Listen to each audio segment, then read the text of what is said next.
And just like a soldier, I keep on moving forward, always getting closer, I march until it's over. And just like a soldier, I keep on moving forward. Salut à tous, alors aujourd'hui vidéo en compagnie de Maxter. Aujourd'hui on va vous parler de Les Liens du Sang, mais avant toute chose, générique.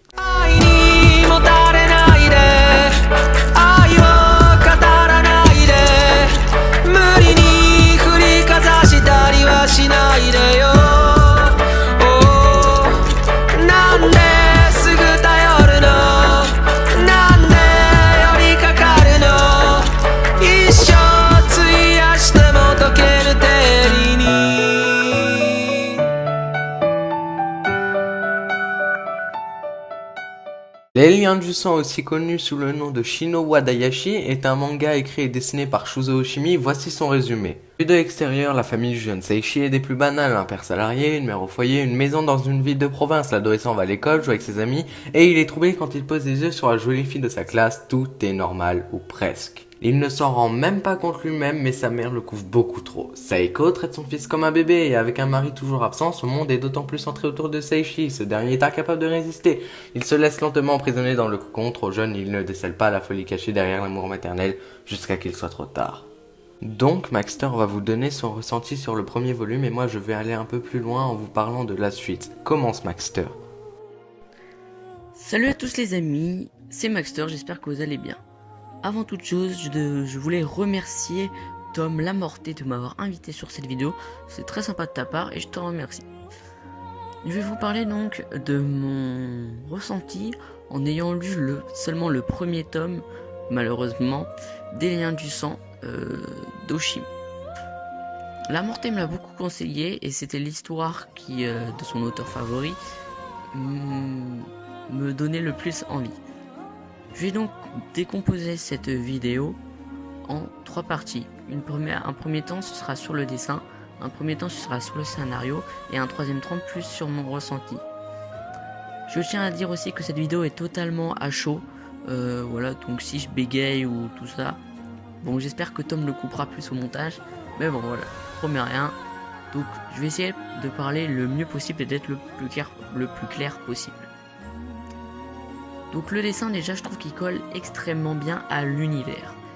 Déjà son style de dessin avec l'ombrage un peu gribouillé au lieu d'utiliser les trames, je trouve que c'est un bon choix de l'auteur et j'aime vraiment beaucoup ce style quand il est utilisé dans les mangas d'horreur ou psychologiques.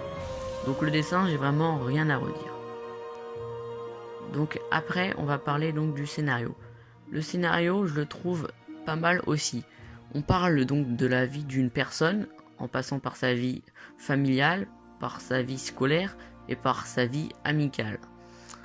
Donc on va avoir toutes les facettes de ce personnage, qui peut être le personnage principal, mais on va aussi suivre un personnage qui est plus secondaire, c'est sa mère. Et je trouve que le personnage de sa mère est extrêmement intéressant et essentiel au bon déroulement du scénario. Le scénario donc, il est pas mal comme je l'ai dit, mais ne plaira pas forcément à tout le monde. Ce manga, je pense pas qu'il a été fait pour que tout le monde l'adore et que tout le monde puisse s'y identifier ou le comprendre. Seulement, je trouve qu'il est vraiment intéressant pour ceux qui aiment tous les mangas qui sont dans le style psychologique, vie sociale, jeunesse, enfin, pas vraiment jeunesse, mais bref. Je pense que faut que vous lisiez le scénario, que vous commenciez un peu le manga et qu'après vous voyez si vous aimez ou vous aimez pas trop l'histoire. En tout cas moi je l'ai vraiment adoré et je compte m'acheter la suite des tomes. Seulement bon, on est dans une période où c'est assez compliqué d'acheter des mangas neufs. Et donc quel est mon ressenti? Mon ressenti c'est qu'en fait je pense que toutes les personnes qui auront le courage de lire ou qui voudront lire ce manga s'identifieront à l'histoire, au scénario, voilà, parce que le scénario est réaliste. Peut-être dans les extrêmes des fois, mais il est tout de même réaliste. Même si on s'identifie pas forcément au personnage principal ou même à sa vie familiale, on connaît forcément des personnes qui se font trop chouchouter ou qui se font courir par leurs parents. Et ça permet vraiment de mieux comprendre le scénario et mieux comprendre l'idée qu'a voulu faire passer l'auteur. Donc si je pouvais pas décrire le manga en un seul mot, je dirais psychologiquement réaliste. Bon, je vous accorde que c'est pas en un mot, mais en 2 mots. Bon, on va pas chipoter sur ça. Donc après, je n'ai lu que le premier tome, et Tom m'a dit qu'à partir du 3e tome, ça monte en flèche.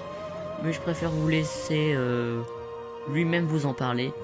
Et puis bon, bah moi je vous laisse avec son avis. Sur ce, merci à Tom encore une fois de m'avoir invité. Et puis je vous souhaite une bonne suite de vidéos. Sur ce, à la prochaine. Et surtout, likez la vidéo, c'est très important. Et abonnez-vous, activez la cloche de Passionologie. Encore plus important. Pour ma part, je trouve que la suite est super bien, il y a un côté malsain. En lisant le tome 3, je me suis senti mal, voire très mal, et j'ai eu du mal à parler. Il y a même un moment où j'ai pété un câble, je ne pouvais supporter ce côté malsain, il y a plusieurs moments où je me suis senti pas bien du tout. Mais alors pourquoi il faut lire ce manga de Shuzo Oshimi ? Tout simplement parce que le manga est tout simplement exceptionnel, vous aurez l'impression d'avoir jamais lu une histoire pareille. Pour compléter cette vidéo, je tiens à dire que l'auteur s'améliore de tome en tome, son style est très bon, ses traits de dessin sont très propres, bref, est-ce que je vous recommande ce manga ? Pour ma part, c'est un grand oui, ce manga est trop bien, trop cool, je suis vraiment content d'avoir lu un manga pareil, bref, c'est tout pour cette vidéo, merci de l'avoir visionné et on se retrouve très prochainement, salut !